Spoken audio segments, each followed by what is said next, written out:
एक ऐसा जहाज जिसके बनाने वालों ने दावा किया था कि ये जहाज कभी डूब ही नहीं सकता है, मगर ये 882 फीट लंबा और 46,328 टन वजनी जहाज अपने पहले सफर को तय करता है और महज 4 दिन का सफर तय करने के बाद ये एक बड़े बर्फ के पहाड़ से टकरा जाता है और कुछ घंटों के बाद ही कैप्टन समेत 1517 लोगों के साथ ये जहाज अटलांटिक महासागर की गहराइयों में डूब जाता है। तो आइए जानते हैं इस जहाज के बारे में। चतुर ज्ञान presenting the Titanic mystery, so subscribe now for more informative video. दोस्तों 10 अप्रैल 1912 को दुनिया का सबसे बड़ा जहाज अपनी पहली यात्रा के लिए निकलता है। इस जहाज को 150 से ज़्यादा जहाज बनाने वाली company Harland and Wolff shipyard ने बनाया था। उस समय इस जहाज को बनाने में लगभग 192 मिलियन डॉलर का खर्च आया था।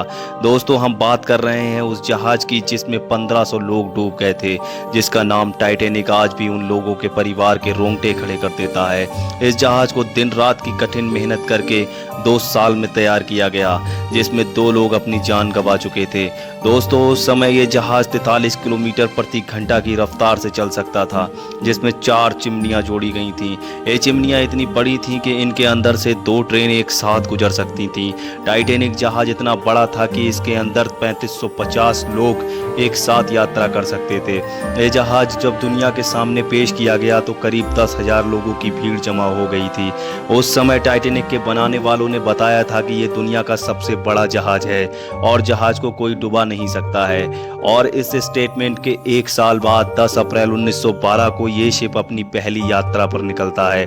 दोस्तों ये जहाज अपने साथ 20 लाइफ बोट्स को लेकर अपनी पहली यात्रा में 2223 यात्रियों को समुद्र की सैर पर इंग्लैंड के साउथहैम्पटन से न्यूयॉर्क की यात्रा पर निकलता है। इस जहाज में रहन सहन और खाना पीना किसी 5 स्टार या 7 स्टार होटल से कम नहीं था। इस जहाज को कैप्टन एडवर्ड जॉन स्मिथ चला रहे थे। इस जहाज के मालिक जे ब्रूस स्मेई भी इस जहाज में सवार थे। टाइटैनिक अपनी यात्रा के एक दिन में 800 टन से ज्यादा कोयले की खपत करता था। सभी लोग इस सफर को खूब एंजॉय कर रहे थे। अब सब कुछ नॉर्मल चल रहा था, तभी टाइटैनिक के शिप रडार को 12 अप्रैल 1912 को उसके रास्ते में 6 बड़े आइसबर्ग होने की चेतावनी मिलती है। मगर इस चेतावनी को शिप के मालिक जे ब्रूस स्मेई ने इग्नोर करने को बोला और कहा कि ये जहाज किसी आइसबर्ग से टकरा भी जाएगा तो सिर्फ जहाज की डायरेक्शन ही बदलेगी और कुछ नहीं होगा। इसलिए कैप्टन ने स्पीड को कम करने के बजाय और तेज कर दिया। उस समय टाइटैनिक की स्पीड तकरीबन 41 किलोमीटर प्रति आवर थी। जहाज के मालिक और कैप्टन का अनुमान गलत निकला, क्योंकि जहाज के सामने आने वाला आइसबर्ग उनकी सोच से भी काफ़ी ज़्यादा बड़ा था।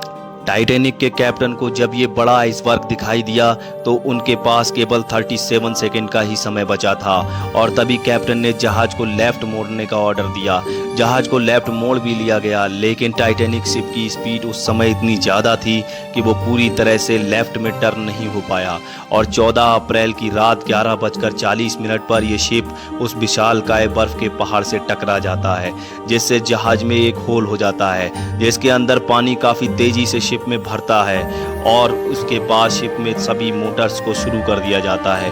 पानी की रफ्तार बहुत अधिक थी। जिस रफ्तार से पानी शिप के अंदर भर रहा था उस रफ्तार से पानी बाहर नहीं जा पा रहा था।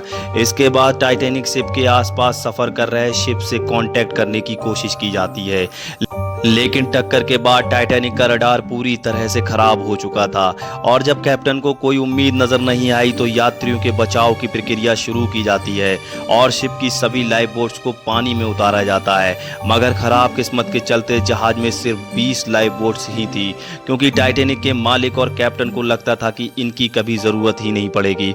मगर कुदरत के आगे कौन सोच सकता था। दोस्तों लाइफ बोट्स केवल 1178 लोगों की ही जान बचाने में सक्षम थी। बचाव कार्य में सबसे पहले औरतों और बच्चों को पहले बचाया जाने लगा।